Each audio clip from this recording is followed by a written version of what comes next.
नमस्कार। दिन भर की खबरों को लेकर मैं अलका सहारा हरियाणा के खास बुलेटिन में आप सभी का स्वागत करती हूं। तो चलिए खबरों को विस्तार से जानने से पहले नजर डाल लेते हैं हेडलाइंस पर। पूर्व मंत्री कृष्ण मूर्ति हुड्डा व सुभाष बत्रा ने की पत्रकार वार्ता। कहा, किसानों ने किया अहंकारी प्रधानमंत्री का घमंड चूर चूर। 2 दिसंबर को होंगे नगर पालिका कर्मचारी संघ के चुनाव। प्रत्याशियों ने किए नामांकन पत्र दाखिल। पुण्य का कार्य है दिव्यांग और बेसहारा लोगों की सेवा करना, कहा स्मृति जैन ने। कार्तिक महीने में चल रही सत्संग रूपी प्रभात फेरियों का पुरी धाम के पीठाधीश्वर महामंडलेश्वर स्वामी करणपुरी महाराज की अगुवाई में हुआ समापन। राजकीय महिला महाविद्यालय रोहतक के फाइन आर्ट्स विभाग में बेस्ट आउट ऑफ वेस्ट प्रतियोगिता का हुआ आयोजन। पीजीआईएमएस की निदेशक डॉक्टर गीता गठवाला ने कहा, एंटीबायोटिक्स लिखने से पहले मरीज की करें अच्छे से जांच। पूर्व मंत्री कृष्ण मूर्ति हुड्डा व सुभाष बत्रा ने पत्रकार वार्ता के दौरान चर्चा करते हुए कहा कि 5 राज्यों में होने वाले चुनाव को देखते हुए बीजेपी की सरकार बैकफुट पर आ गई है। हुड्डा और बत्रा ने सामूहिक रूप से बताया कि आंदोलन के दौरान शहीद हुए किसानों की याद में कांग्रेस पार्टी कार्यकर्ता कैंडल मार्च निकालेंगे।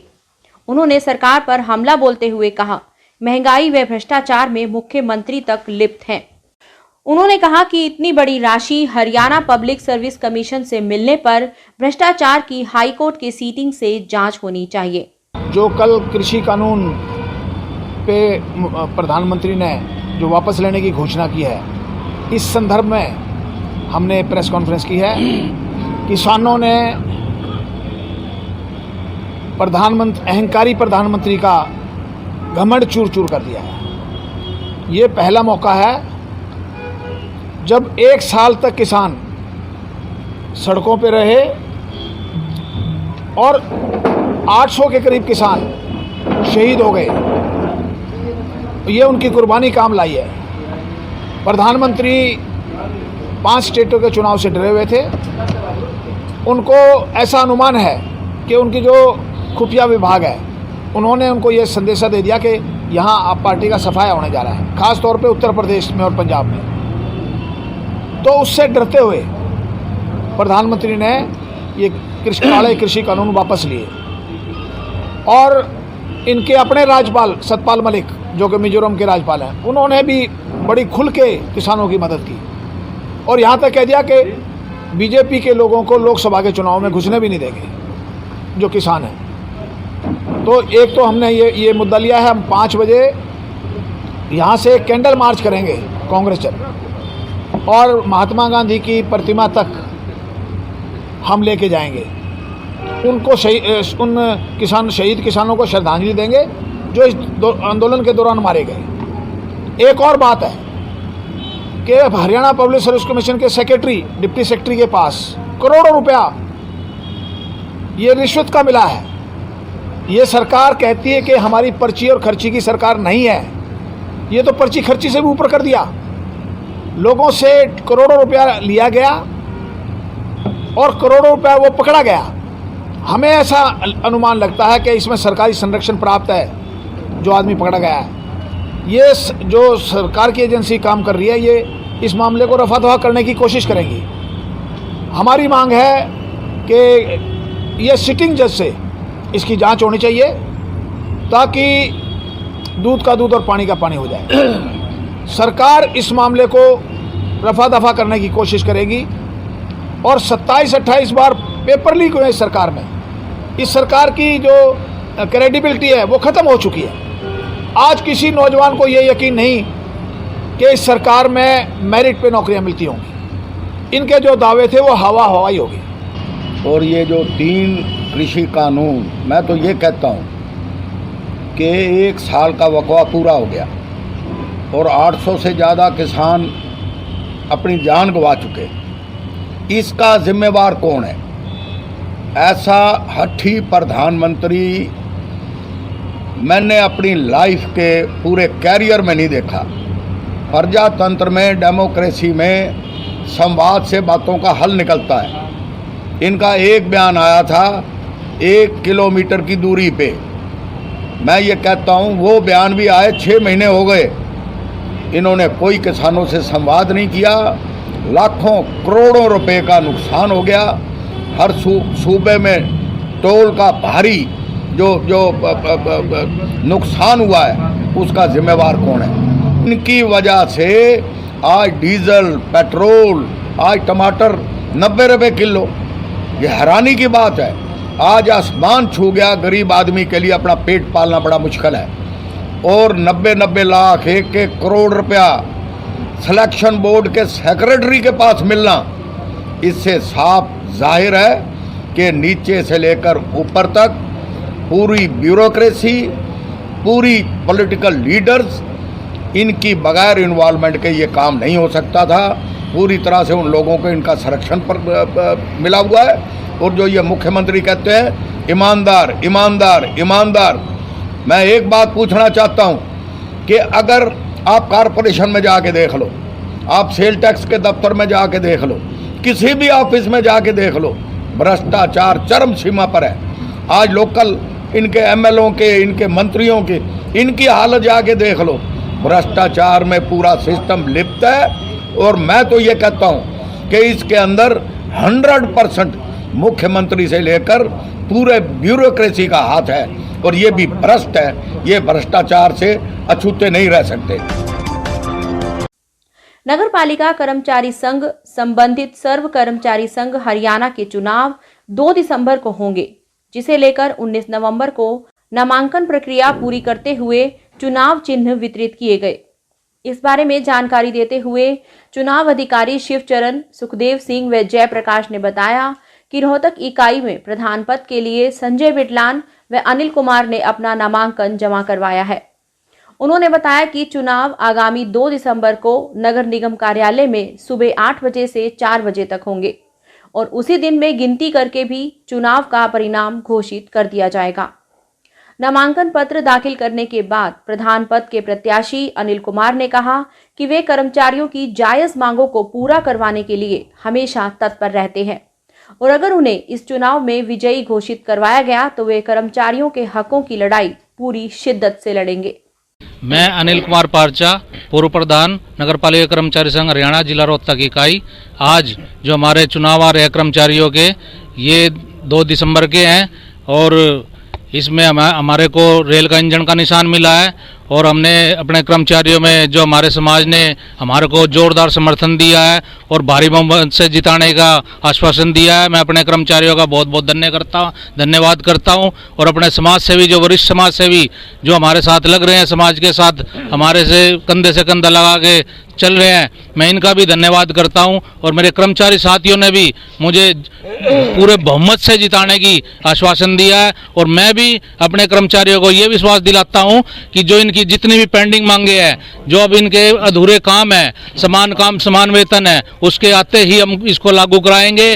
और इसके जो 9 साल में काम नहीं हुआ है, इनका अधूरा काम है, जो भी इनका अधूरा काम सारा पूरा करवाएंगे। इसके अलावा हमारे दफ्तर की मांगे हैं, डिमांड है काफ़ी। अभी कुछ दिन पहले 4 कर्मचारी है पक्के, 2 कच्चे हैं, उन पे अभी कुछ कार्रवाई के तहत वो FIR दर्ज हुई है। और मैं कमिश्नर साहब से और अपने मेयर साहब से और सीनियर डिप्टी मेयर से मैं इनसे पूर्ण अपील करता हूं कि इनकी दोबारा से जांच कराई जाए और जो निर्दोष है उनको बाइज्जत बहाल करे।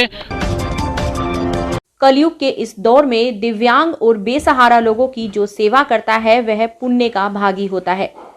अंतर्राष्ट्रीय विकलांग दिवस पर दिव्यांगों के बीच आज राजेश जैन की पुत्रवधू स्मृति जैन ने ये विचार प्रकट किए। आज हरिओम सेवा दल, LPS बोसाड के व राजस्थान जयपुर के भगवान महावीर विकलांग सहायता समिति के सहयोग से 2 दिवसीय निशुल्क विकलांग उपकरण वितरण हेतु जांच शिविर व स्वास्थ्य जांच शिविर का उद्घाटन हिसार रोड स्थित BP Jain skill development centre में समाज सेवी उद्योगपति राजेश जैन की पुत्रवधू समाज सेविका स्मृति जैन ने दीप प्रज्वलित करके किया। उन्होंने कहा कि राजेश जैन के समाज सेवा के प्रति समर्पित जीवन और संस्कार से उनके जीवन में ऐसी रोशनी पैदा हुई है जिससे आने वाली पीढ़ियों को काफी सीख मिलेगी।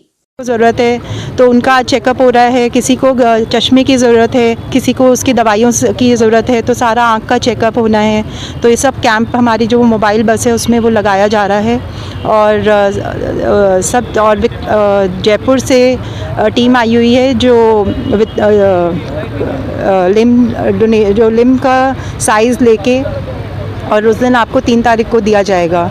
तो आप सबसे रिक्वेस्ट है कि आज और कल इस चीज़ का पूरा लाभ उठाएं, और 3 तारीख को अपना कुछ भी अगर ज़रूरत है, व्हील चेयर हो गया या ट्राईसाइकिल हो गई, तो ये सब चीज़ें यहाँ पे आज और कल में सिर्फ आपको जांच करी जाएगी। और 3 तारीख को आपको हरिओम सेवा दल सेक्टर 4 का जो आश्रम है वहाँ पे ये चीज़ें दी जाएगी। तो आपसे सबसे रिक्वेस्ट है कि प्लीज़ आप ज़्यादा से ज़्यादा संख्या में आएँ और इस चीज़ का लाभ उठाएँ। प्रत्येक वर्ष की भांति इस वर्ष भी पूरे कार्तिक माह के अवसर पर सत्संग रूपी प्रभात फेरियों का पूरी धाम के पीठाधीश्वर महामंडलेश्वर स्वामी करणपुरी की अगुवाई में समापन हुआ। सांध्य काल में पूरी धाम में हवन यज्ञ और भव्य सत्संग का आयोजन किया गया, जिसमें शिव शक्ति धाम सांपला से स्वामी कृष्णानंद, स्वामी कालिदास महाराज पावन आशीर्वाद के लिए उपस्थित हुए और सभी की दीर्घायु और उत्तम स्वास्थ्य की मंगल कामना की। आज कार्तिक मास का पावन अवसर पर बाबा बालकपुरी धाम पीठाधीश्वर महामंडलेश्वर हम मेरे महामित्र करणपुरी जी महाराज का सानिध्य में 1 महीना तक लगातार प्रभात फेरी हुआ। प्रभात फेरी का संपूर्ण आज प्रातःकाल हो गया। इस प्रातःकाल महाराज श्री का सानिध्य में हवन, पूजा पाठ, नगर परिक्रमा, बाबा बालकपुरी मेमोरियल पार्क से यहाँ तक पूरी धाम तक हजारों तमाम जनता जनार्दन कीर्तन मंडली नाचते गाते हुए सुशोभित होकर के यहाँ पधारें। और अभी संध्या समय महाराज श्री का चरणों में बाबा बालकपुरी धाम का बीच में तमाम जनता जागरण करवा रहे हैं। यहाँ अनेकों क्षेत्र से, यूपी से और दिल्ली से, अन्य क्षेत्र से, कई क्षेत्र से यहाँ भक्तगण आए, यहाँ लंगर पा रहे हैं और खुशी से नाच रहे हैं, गा रहे हैं। बड़ा भव्य इस उत्सव को देखते हुए रोहतक नगर ऐसा लग रहा वृंदावन है, हरिद्वार है या काशी है या यहाँ क्या है, ये समझ में नहीं आ पा रहा है। ये इतना भक्त जो जुड़े हुए हैं महाराज जी का, रात को नींद नहीं, दिन में चैन नहीं, ऐसा था।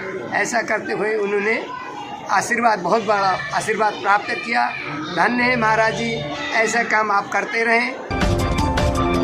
राजकीय महिला महाविद्यालय रोहतक के फाइन आर्ट्स विभाग में बेस्ट आउट ऑफ वेस्ट प्रतियोगिता का आयोजन किया गया। छात्राओं ने अनुपयोगी वस्तुओं से सुंदर कलाकृतियों का निर्माण किया।